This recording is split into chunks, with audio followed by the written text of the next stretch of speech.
members of your own party who say this person blocked me, by the way. In this deal. They'll find I didn't. I think you're going to get a majority of Republicans voting for this bill. This is a good bill for the American public. The president agreed with this bill, so I think there's going to be a lot of Democrats that go vote for it, too. And the House Progressive Caucus already speaking out against new work requirements in the deal for food stamp recipients. It is really unfortunate that the president opened the door to this. And while at the end of the day, you know, perhaps this will, because of the exemptions, perhaps it will be okay. I can't commit to that. I really don't know. And the conservative House Freedom Caucus also pushing back against the deal, saying it does not cut enough spending. Some key members tweeted, "No Republican capitulation," and "Hold the line." As for the debt ceiling, the latest warning from Treasury Secretary Janet Yellen estimates that the government could run out of money to pay all of its debts on time, the so-called X date, on June 5th, 1 week from today. CNN chief correspondent Manu Raju live for us on Capitol Hill. So Manu, for those of us just waking up on a Monday morning who may not have been following this Saturday and Sunday, break down the deal for us.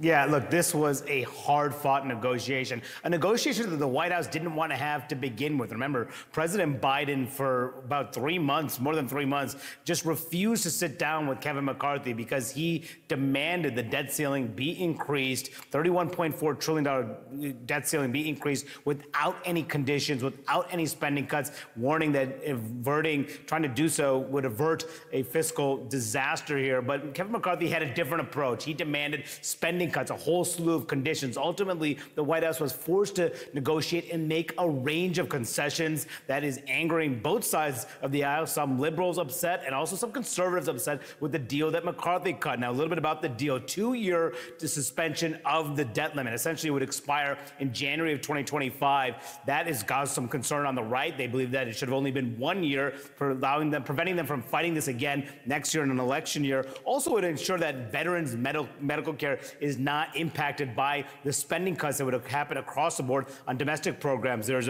essentially for defense programs, there's not a cut for defense, but that has caused some concerns among defense hawks who believe that is not, they need to have more money for the Pentagon. So expect some pushback from the right on that. But there's also, it would expand work requirements for food stamp recipients. That has caused a lot of angst on the left. And it has a whole host of other issues, such as cutting IRS funding. That's caused some concern among Democrats, as well as rescinding unspent COVID aid. That actually had some bipartisan support as part of this deal. And one thing to watch that actually could generate some opposition from progressives is that it would actually expedite construction of a pipeline in West Virginia, a big priority for West Virginia Senator Joe Manchin, but something that progressives in particular were upset about. Now, what the White House has been trying to tell Democrats, what they did last night and all the 2 briefings with the House and Senate Democrats, was they could have been a lot worse. One of the things that did not make it in this bill was to impose new work requirements for recipients of the Medicaid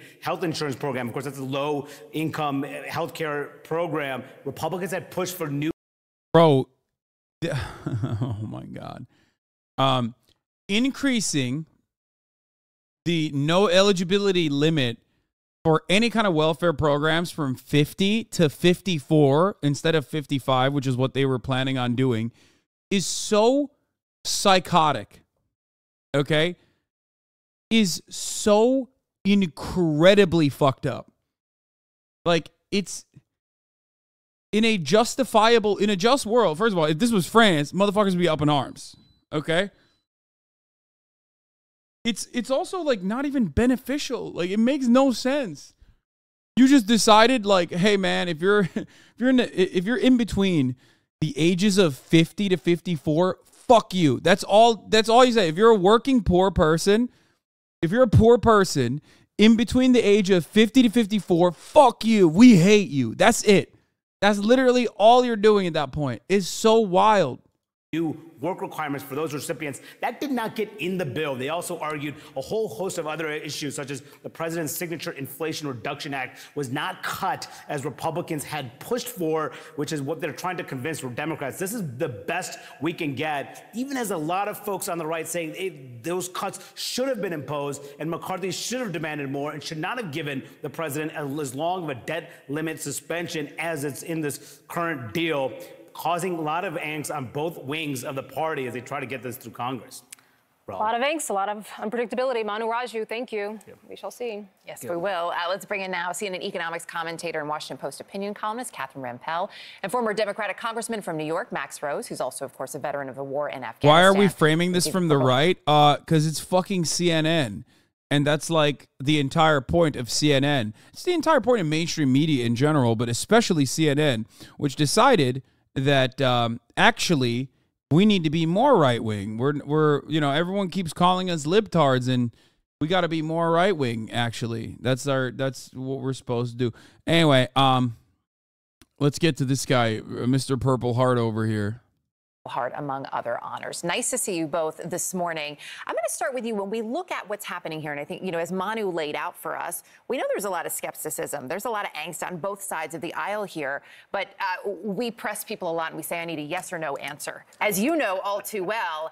And Congresswoman Jayapal actually gave Jake Tapper a one-word answer when he said, does the president basically need to be worried here? And she said, yes, you should be worried about progressives. If the White House messaging is, hey, it could have been worse, is that really enough to convince progressives? It will be enough for it to pass. It will not be enough to convince progressives. So you have this incredibly fascinating dynamic right now where Kevin McCarthy and Joe Biden and potentially also the leader of the Democratic caucus, Hakeem Jeffries, will all be working in tandem together to pass this legislation, of course, to avoid economic catastrophe, but also because it is in their political best interests. Now, with this bill, the administration has certainly cemented the fact that it is absolutely, resolutely committed to bipartisanship and normalcy.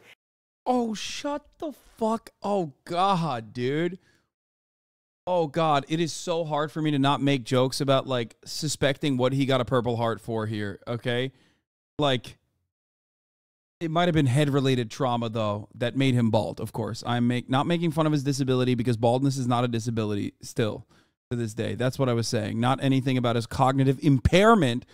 Talking about the fucking bipartisanship and celebrating it. Dude, there is no fucking reason, okay? There's no reason to increase the SNAP benefit work requirements from the age of 50 to 54, okay? The bipartisanship came from the fact that it was 54 and not 55, because the Republicans wanted 55, which means, guys, if you're over the age of 50 and you're so fucking poor that you are eligible for food assistance, okay, food stamps, now you have to work at the age of 50 to 54. Okay? Why? What is the reason for that? Explain to me why. It's insane. These are people who have nothing in general. Okay, they're already some of the poorest people in society, and now you're like implementing additional additional hurdles that's going to make it harder for them to receive it. That's the only reason. Like, who out here is going, you know who needs to get the fuck back to work? 54-year-olds. Okay? 54-year-olds who are currently on unemployment and also food stamps. Those are the guys who I'm always like, fuck those guys. They got to fucking, they're so lazy. Like, why did you do that? Yeah, thank you. It's exactly what this is. The U.S. is squeezing a dry sponge, okay?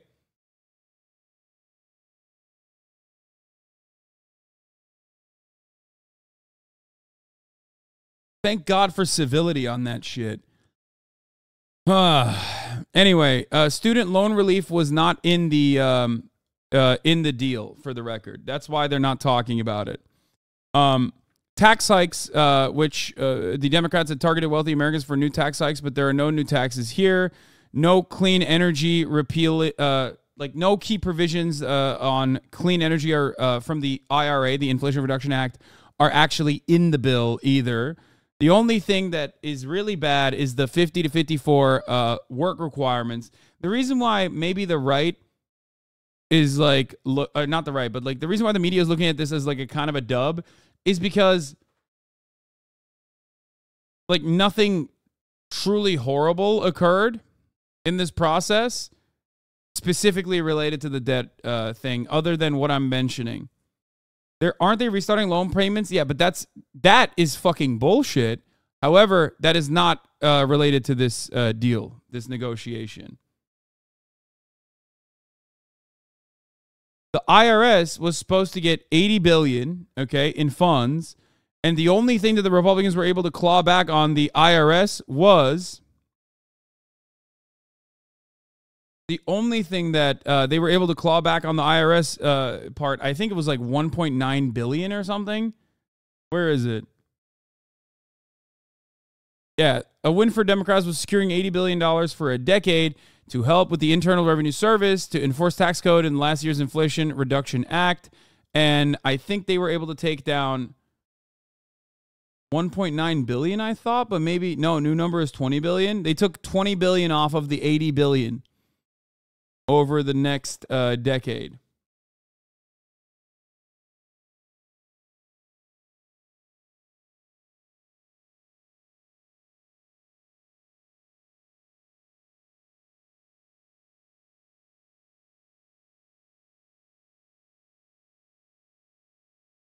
So Republicans really gained nothing. They just did this to sue chaos and make the Dems look bad. I mean, they did gain some. They did gain some. You know, they looked obstructionist, which is huge. That's like a big deal.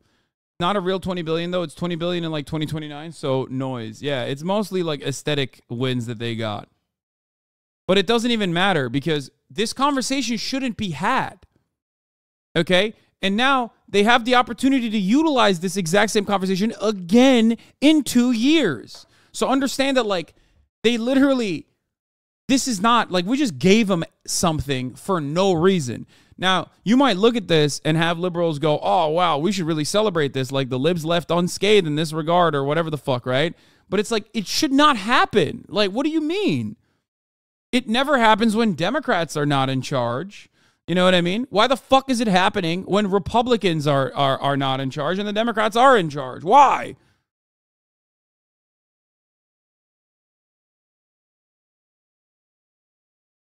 So, this was not a win at all. Any loss is still a loss. And you kick the can down 2 years. That's it.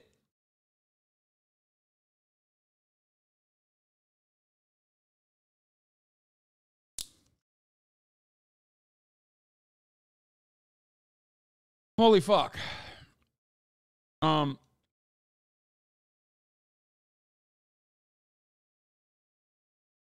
Here's the debt ceiling aspect of the student loan, or here's the student loan aspect of the debt ceiling. Okay?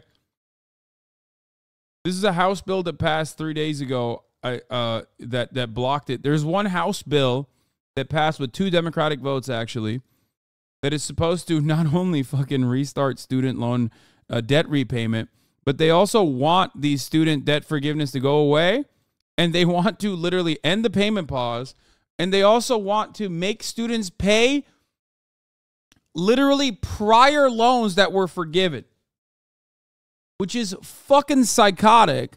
Will it pass in the Senate? No, I don't think so. I mean, but also I don't know. But regardless, despite some hopes that the pause on student loan payments may be extended again if the Supreme Court strikes down debt forgiveness, the Biden admin has said the pause will end this summer. Okay? House Republicans aren't the first to call for an end of the payment pause. In March, SoFi Bank filed a lawsuit trying to compel the federal government to resume collecting payments immediately, calling the most recent extension on the pause unlawful on multiple grounds. Thank you, SoFi. That's so sick.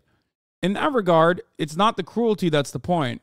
They make money. They literally do debt refinancing. That's their job. That's how they make money.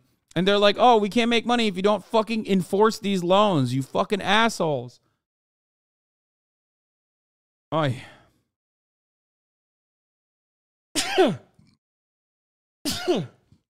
The pause is gone within 60 days of this being signed, McCarthy said on Fox News through the legislation. As with the existing plans to sunset the pause, this is something that the Biden administration has been saying they were going to do anyway. And Kevin McCarthy is basically claiming that this is a win for them. like as a part of the negotiations, which Biden may as well have said it is for them. They are going to do that. Here's what Biden shouldn't do. This, okay? No, keep extending it. It's well within your power to do so. Just keep doing it. And then that's what Republicans would do. Just don't renege on the fucking deal. Just don't follow through on things you said that you were going to do. No one is forcing you at gunpoint to do this.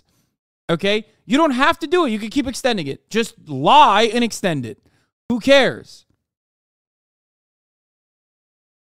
Be like, yeah, sucks to suck, idiot.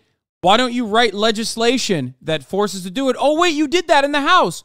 Why don't we leave this up to Congress? He could easily say that. He could turn around and say, at the top of the hour, there's a 3-minute ad break, but all you need to do is subscribe if you don't want to see it, Jack.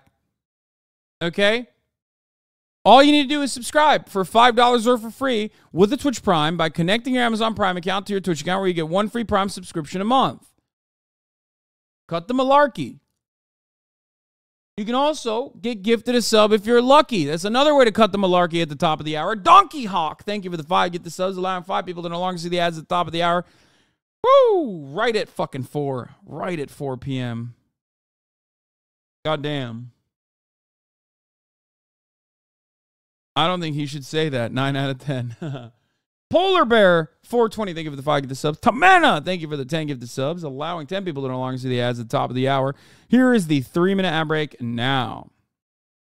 My favorite chatter is the one that always goes, whenever I mention what time it is here in California, my favorite chatter is the guy that goes, it's actually 7, dog. Damn, man, thank you. Like, thank you for telling me what time it is wherever you are. You know what I mean? Sick.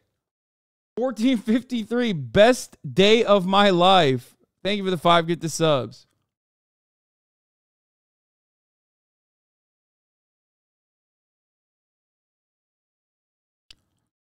The pause is gone within 60 days of this being signed, McCarthy said on Fox News to do the legislation. Are student loans still deferred? Yes. Student payments and interest have been on pause since the onset of the pandemic. A moratorium first adopted and extended under former President Donald Trump and extended again under Brandon. But that won't be the case for long. The Brandon administration, whose mass student debt forgiveness plan is currently being held up in the Supreme Court, has faced mounting pressure to lift the moratorium. No. Here's what you can do. Just say no. Don't fucking leave this up to the debt negotiations as though it's like in writing. Just don't do it. Just be like, oh, sorry, Jack. I'm a little clumsy and old. I'm not going to do it. I'm not going to do it.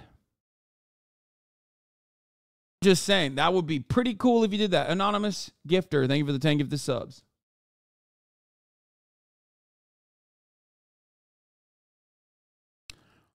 A bill that passed out of the House last Wednesday would end the payments as well as Biden's broader plan to relieve up to $20,000 in student loan debt. So here's what you can say as Brandon.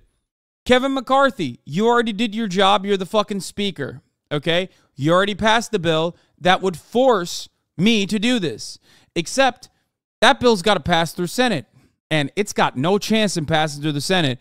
Obviously, I mean, fucking, I don't even want to say that as a matter of fact, because Democrats are such fucking pathetic, cowardly little bitches that they might actually end up passing that bill through Senate because they're scumbags who literally deserve the worst kind of prison, like just super prison. Like, I would send all the Democrats to super prison because who knows, they might actually immediately pass that fucking bill and be like, sorry, it's about, you know, this is deeply unpopular and undesirable, but we decided to fucking pass it anyway because we're cowardly pieces of shit.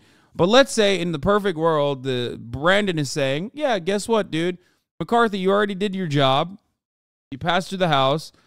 Hey, if it passes through the Senate, we'll think about it. Except they're probably not going to say that. Okay?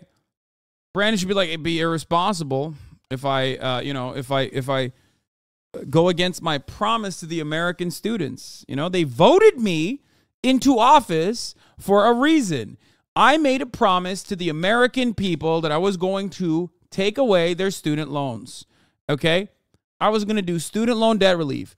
Why would I go back on my promise that I made to the American people so that I can make you happy? Who the fuck are you? You're some adulterer from Bakersfield. No one from Bakersfield should actually ever be in a position of prominence, okay?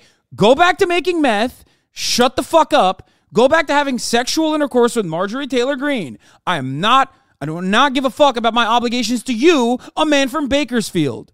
I care about my obligations to the American people. That's what they voted me into office for. Okay?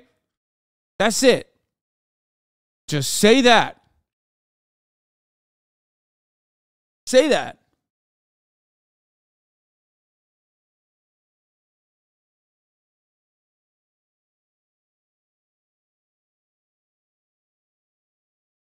What?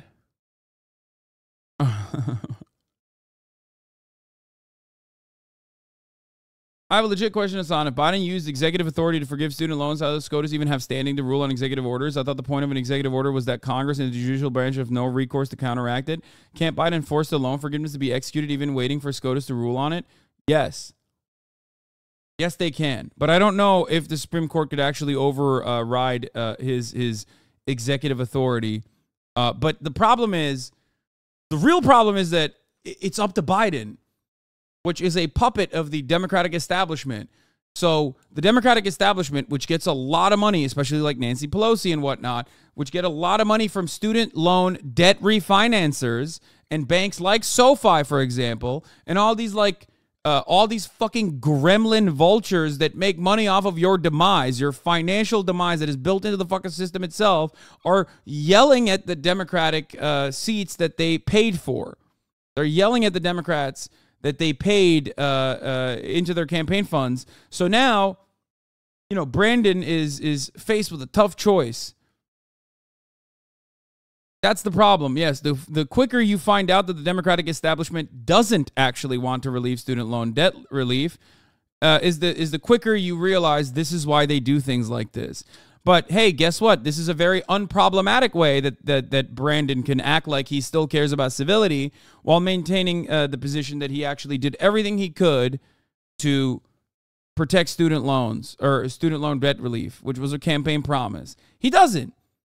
He doesn't care about that. He doesn't care about students. He doesn't care about adults that are saddled with so much unimaginable debt that they don't need to pay. Okay? Cares more about SoFi.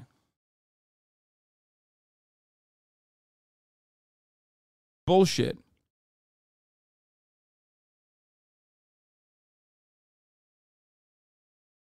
Plus, like you always point out, if he just did it, they would have a really hard time clawing it back once the cat's out of the bag and people already have the money. Yup.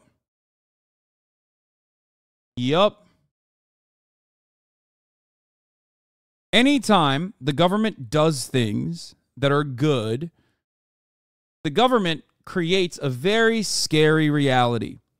It's a reality in which the American people think, wow, wait a minute, maybe the government isn't the worst thing.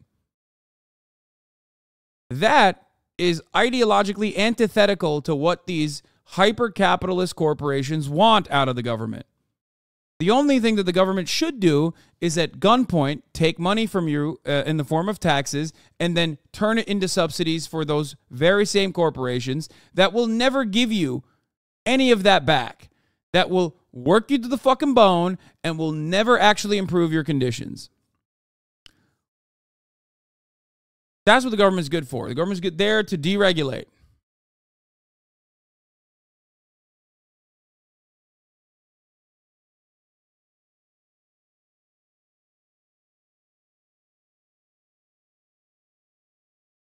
The historical fame that a president will get if safe gun laws and or student debt is passed is beyond anything we could imagine, not the senators. Yeah, but fame is nothing when your job is to be a monkey in a suit that does the bidding of corporations and the wealthy.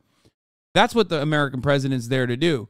Doesn't matter if they're a Republican, Doesn't matter if they're a Democrat. Their job is to literally make it seem like there's this facade, there's this theater, there's this back and forth where they don't have any agreements. Oh, man, we're certainly disagreeing. We're doing the best we can, folks. Sorry about that.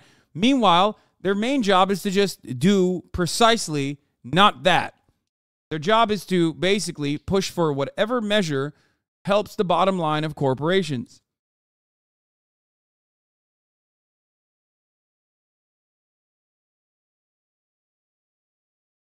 To be honest, I don't get why you haven't moved out of the USA yet, like to Finland or something. This place is kind of going to shit.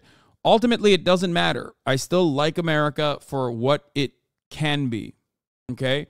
And I'm not a fucking quitter. I'm not going to turn around and be like, all right, well, this shit sucks. I'm leaving. And, you know, all power to those who do. But I came here. I came here under the false promise that, like, this was the land of dreams, you know? I did. I believed in that when I came here. I was 100% sucked into the propaganda. This was like where freedom rang, you know? But ultimately, America being the leader of the planet, being the largest superpower, being the global hegemonic superpower, still has a lot of promise. Where would you even go besides Japan? I mean, there are plenty of European countries that I could live in that are great quality of life.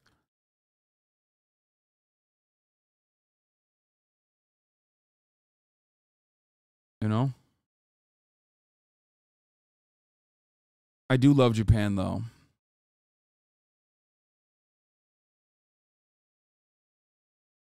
Bro, you're rich and famous. I think you're living many people's dreams. Okay. That much is true. But the idea that this American dream is manageable for all is fucking bullshit. That part is a lie. That statement in and of itself is a silly one because, like, you want me to be like a Paul Ryan type. You know what I mean? You want me to be like, I made it. Why can't you, fucking loser? And that's what's wild about this entire process is that, like, yeah, while I live a life that is my dream, that is the dream of many others, it's fucking ridiculous. Like, my actual dream is not just that I get to hold on to this. It's so that others can have a comfortable existence as well. That's my dream. Okay?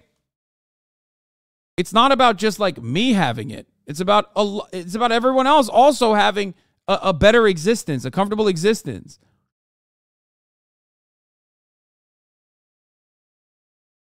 And the irony is, a guy who says that is seen as a fucking liar.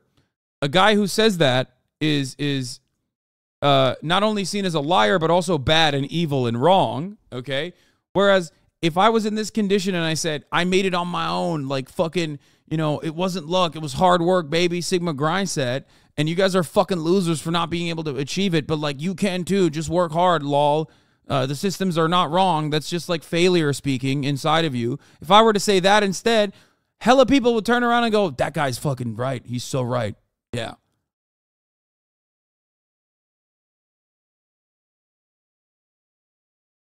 It's crazy.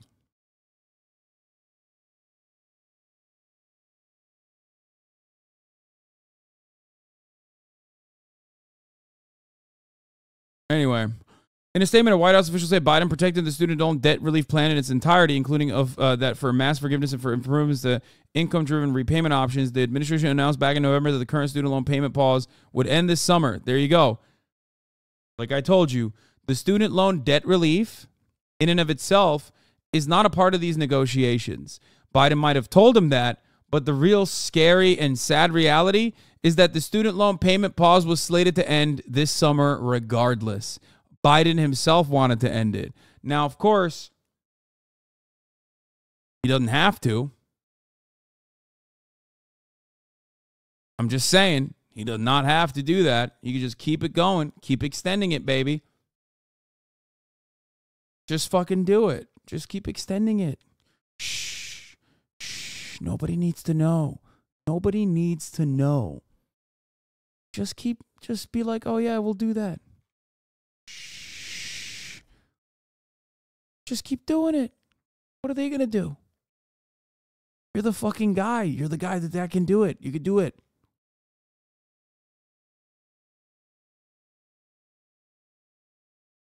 The CDC ended the coronavirus emergency declaration, so I don't think he legally can. No, he legally can do that. He can order the fucking the education secretary to just keep extending it. Literally, he can. I know it sounds like overly simplistic, but that is the case. He can absolutely, it is absolutely within the legal purview of the executive office to just say, yeah, we don't have to collect these debts. It's fine. We'll just keep pushing it. We'll just keep, no, it's fine. It's fine. We'll take it down the line. We'll push it. We'll just push it a little bit. That's actually quite literally how he could, for how he is able to forgive $20,000 in student loan debt relief.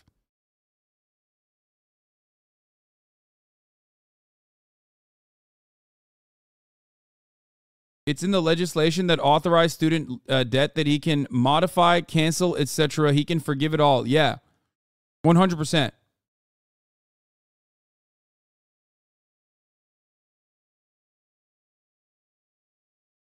Yeah. So anyone that tells you it's not legal is bullshit, is fucking wrong. He could.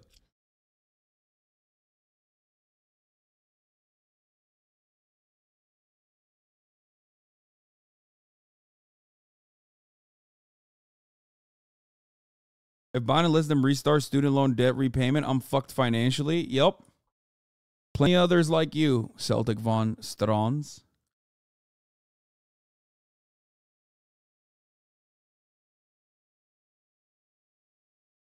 What is the downside to forgiving student debt? What? No downside at all. I guess like student loan refinancing companies will suffer, but fuck them. Like actually, they can suck my dick. So there's that. That's a downside, I guess. But that's it. There's nothing else. Literally nothing else.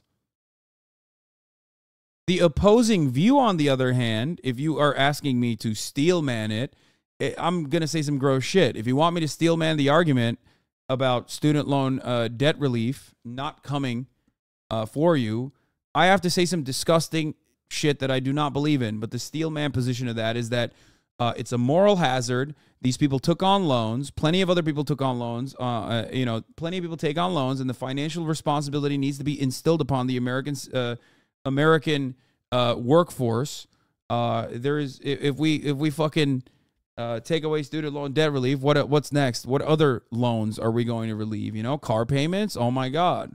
Mortgages, is that what we're going to do next? That's ridiculous. A lot of rich people go to college, and you're basically giving, you're giving a what is functionally like a tax cut almost to some of the wealthiest people who already are in college and already have gotten a college education, which means that they are already going to be better off than all of our big, beautiful men and women who don't have the privilege to go to college. Also, you're not solving the actual problem of college education being unaffordable, unimaginably affordable, as a matter of fact. And these colleges are relying on the student loans to keep, raising their prices. That's what they say all the time, which we did with PPP loans, for the record. But no one ever cares about that. I don't agree comparing it to cancer medicine like you did last time. Wait, what? No, it is exactly, yeah. That my argument to all of those idiotic positions is no one who has actually withstood cancer treatment is gonna fucking turn around and be like, no. Sorry, I had to suffer through chemotherapy. How dare you get a fucking vaccine that ensures you don't get cancer ever again? No, you should actually have to go through that cancer. It's actually really good. It's a valuable life lesson, and you might actually die. Yeah, that's my counter to it. All other debts are dischargeable in bankruptcy, which is a basic protection in the Constitution that wasn't ended until 2005 when Biden changed the law as a senator. Oh, that's the other part, too.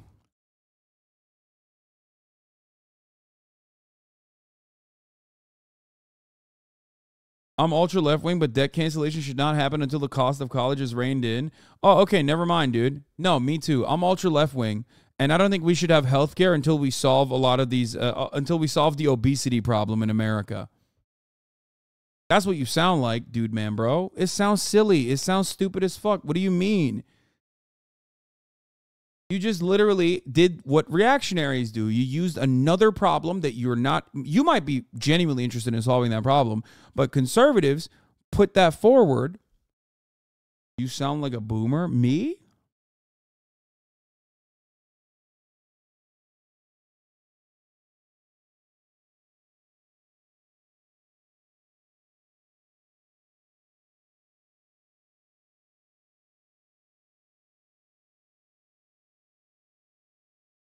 You do, but that's not important.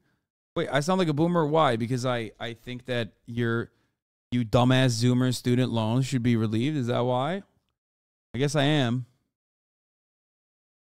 Not me, but people say you don't choose to get cancer. You choose to go to college.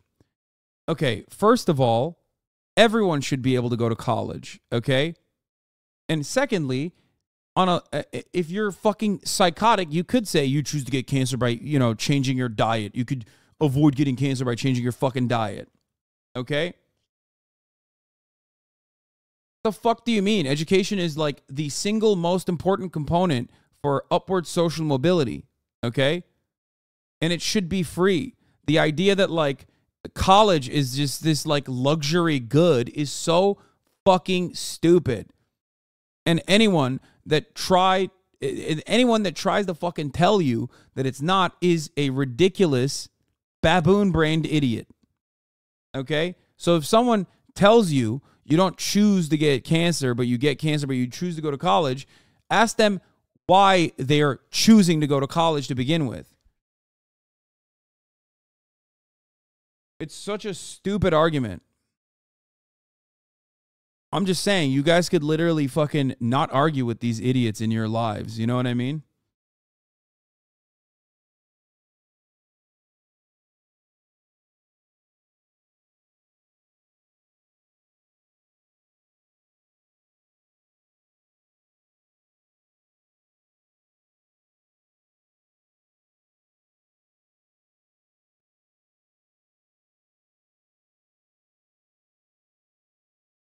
This is such a hard argument to win because millions of people in this country are just blindly begging to get fucked by the system. Yeah, I know, but like, I mean, you can't go off of their whims. You know what I mean? You can't like tailor your argument. You can only tailor your argument to cater to the expectations of dudes who are like literally begging to get fucked by the system so much. Okay? That's it. You can't just like, you can't use stupidity as a counter to progress like this, especially in moments where like a government has the power to do certain things. Debt limit deal includes changes to SNAP that eliminate work requirements for veterans and homeless people regardless of age, while increasing the age threshold for work requirements from 49 to 54 for adults without children, per source familiar. The changes would phase out in 2030. For TANF, the GOP's work requirements for cash assistance recipients has been included but modified to ensure states can continue to support those families and their children. No changes to Medicaid. So, like, people will look to this and say, oh, this is a win for Biden. It's not a win for Biden because this didn't even need to happen. Okay? That's it.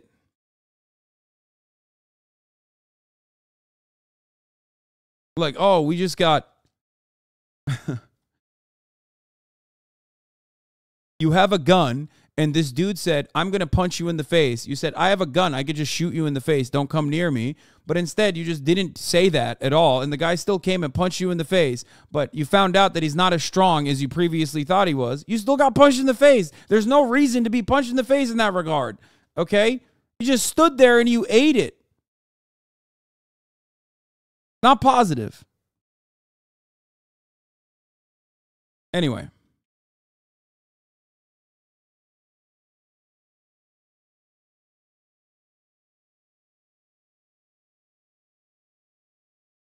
What should you have done? Man, if only there was like a lot of videos that I did on the subject, even talk to like subject matter experts, as a matter of fact. That's a great question, chatter. Here it is. It sounds... You can have a conversation. You can listen to the conversation I had with David Dayen. in my latest YouTube video, well, not the latest one, but Republicans are holding America hostage.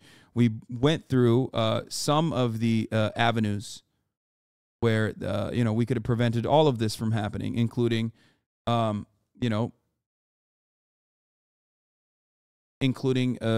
using the majority that we had in the Senate and the House, including utilizing the 14th Amendment, things of that nature, even after it was too late. David said the debt ceiling negotiations was like a gun on the table that you let the other side grab and hold to your head. Yeah.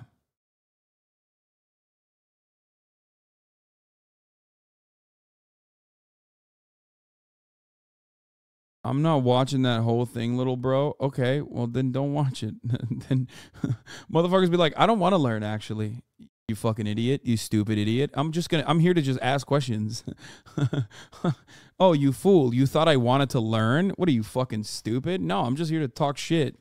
And in the process, I actually think that they have boxed the Republican Party into this really awful corner, whereby now the Republican Party has to advocate for increased spending, of course, because the debt ceiling will be raised by trillions of dollars, and for increased social service spending, now with an expansion of SNAP benefits for veterans as well as the homeless. I gotta pee again, goddammit. On the other hand, the Republican Party can say, the Democratic Party did not get any of their priorities in there. And that, yes, is true as well. So it might be the sign of a great negotiation that nobody is happy right now, but this will certainly pass. It will pass because of moderates on both sides of the aisle, and they will largely do that because they do not want to be the reason for economic calamity. Catherine, let me bring you into the conversation because there's been a lot of drama, there's been a lot of noise, and you say in a recent op-ed that there's already been some harm done, even if we don't actually default. Yes. Look, I look at this deal and say, how is it any different than what we would have reasonably expected to get from the usual annual appropriations process? It's really not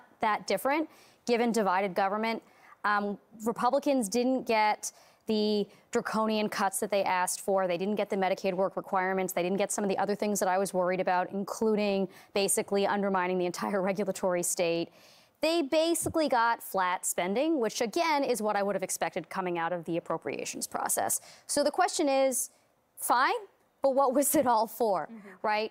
We've gone through all of this drama. We've gone through economic turmoil, basically embarrassing ourselves on the world stage, Biden having to cut his Asia trip short, the G7 kind of being overshadowed by all of this, not to mention probably higher borrowing costs as a result of some market stresses. And we ended up where we would have been had this whole brinksmanship episode never happened. So on the one hand, I'm glad that we, knock on wood, don't look like we're about to have a financial apocalypse and that Republicans didn't get all these other things in. But what was the point? We could have avoided all of this. Catherine, you and I have talked about, in passing, actually, here at CNN, how you feel about IRS reform. And I'm curious what you think about the concessions it looks like the IRS reform will receive as part of this bill. I mean, do you think it would be significant? Well, they're cutting about a quarter of the funding that was appropriated to the IRS last year, which I think is actually quite a bad thing. That money has a huge return on investment, both because it means better customer services and taxpayers are happier and they're more voluntarily compliant, and it means that the IRS has the resources to go after wealthy tax cheats and corporations. So I don't think this was a good place to cut money. In fact, it will expand deficits.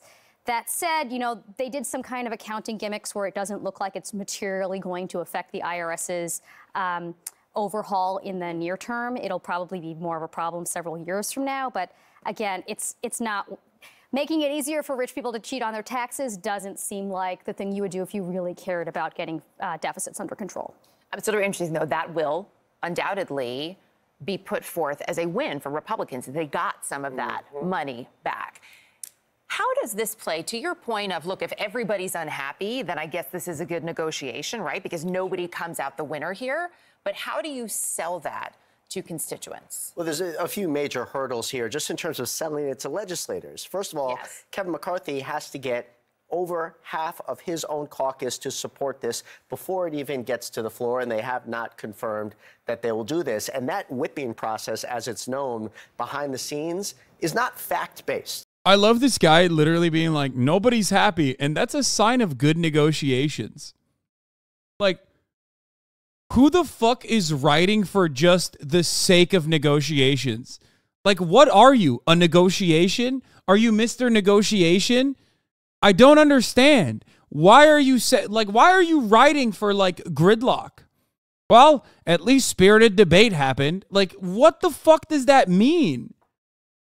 Do you not have interests, needs, demands? You know what I mean? Like, it blows my fucking mind. This guy's just like, sorry, I'm Mr. Negotiation. Negotiation pervert here. Love to see a good negotiation. When both sides are angry, when they leave the table, well, that's all the better. Love that. Love me a good argument. It's such a weird stance to take. What the fuck? This, at this point, will be deeply personal. The speaker wants this. The leader wants this. The president wants this. Get in line, or else there's going to be consequences down the road. That you can't take the politics out of politics. How good is McCarthy at doing that? Because typically Republicans have done a very good job of getting their caucus to fall in line. We are seeing something a little bit different here, which certainly we saw play out when he was trying to get that gavel. Sure. So he will be fine at getting, I believe, more than 50%, because you've already seen leaders in the moderate wing of that party. I wouldn't call them moderate. Let's just say less extreme wing of that party expressing their support for this. With that being said, though, the Democratic Party, I think that in that whipping process that we're seeing right now, what people will be upset by, yes, is the policy, but they're going to be more upset. Legislators will be more upset about two other things. One, did we get anything out of this at our own priorities? Core Democratic priorities. They got victories. What did we get? But secondly, I think that there will be certain angst around giving Kevin McCarthy a win. So they're going to want to see the Republicans show momentum around this, show that they can pass this themselves or come somewhat close to it before Democrats start raising their hands and saying that that they'll go about doing this. His head looks like when they put bald caps on people with a lot of hair and movie makeup. Yeah, the top of his dome is too big. Like, it just